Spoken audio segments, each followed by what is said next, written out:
الحمد للہ وحدہ لا شریک لہ والصلاة والسلام علی من لا نبی بعد۔ پارہ نمبر 5۔ اس میں ایک مسئلہ بیان فرمایا ہے کہ مرد کو اللہ تعالیٰ نے عورت پر فضیلت دی ہے، یعنی فطرت کے اعتبار سے، اپنی طبیعت کے اعتبار سے مرد عورت پر مقدم اور افضل ہے، اور اس کی بنیادی 2 وجہیں قرآن کریم نے بیان فرمائی ہیں۔ نمبر 1، مرد کے ذمے عورت کے اخراجات ہیں، عورت کے تمام مصارف برداشت کرنا ہے، خرچ کرنا ہے۔ نمبر 2، فطرت اور طبیعت، تکوینی نظام ایسا ہے کہ مرد کو اللہ تعالیٰ نے عورت اور فضیلت دی ہے۔ یہ بات یاد رکھ لیں، یہ عام مرد اور عورت کے اعتبار سے ضابطہ ہے، لیکن بعض خواتین علم و فضل میں یا کبھی جسمانی قوت اور طاقت میں کوئی خاص خاتون کسی مرد سے آگے نکل جائے تو اس سے ضابطے تبدیل نہیں ہوتے۔ عموماً ایک ماحول یہ بیان فرمایا ہے، میں اس کا مثال دیتا ہوں کہ جس طرح شہر میں رہنے والا دیہات میں رہنے والے سے عام طور پہ معاملات کے اعتبار سے یا تعلیم کے اعتبار سے بہت آگے ہوتا ہے، لیکن بسا اوقات ایک دیہات میں رہنے والا بندہ علم حاصل کر کے شہر والے سے بہت آگے نکل جاتا ہے۔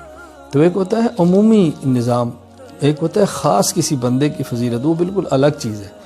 تو بہرحال فطرت کے اعتبار سے مرد کو اللہ تعالیٰ نے عورت پر فوقیت، عظمت اور فضیلت عطا فرمائی ہے۔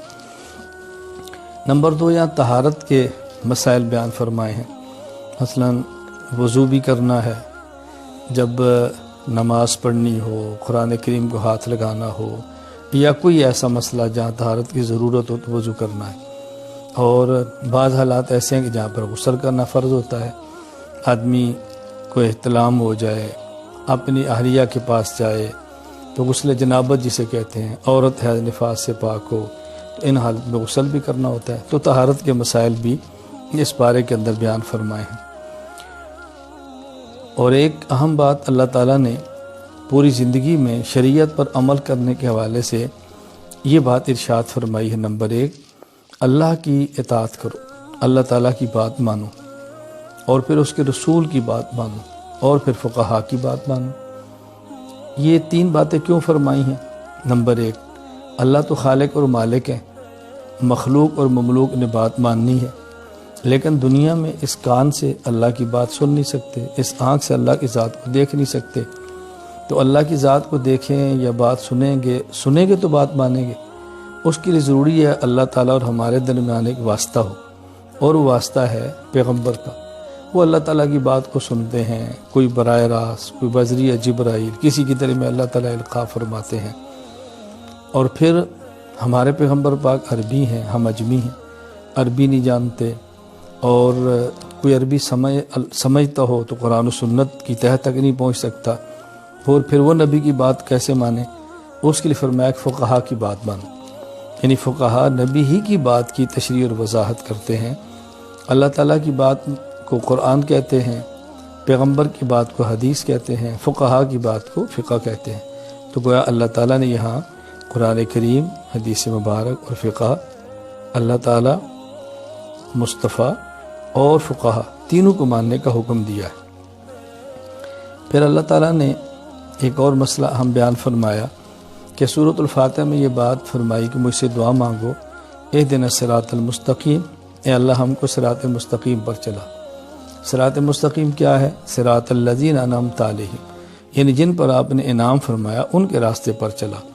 جن پر اللہ تعالیٰ نے انعام فرمایا وہ کون ہے؟ اس کا تذکرہ 5ویں پارے میں ہے۔ وہ 4 قسم کے طبقات ہیں۔ نمبر 1 النبیین، نمبر 2 الصدیقین، صحابہ کرام رضی اللہ عنہم اجمعین، نمبر 3 شہداء، نمبر 4 اولیاء۔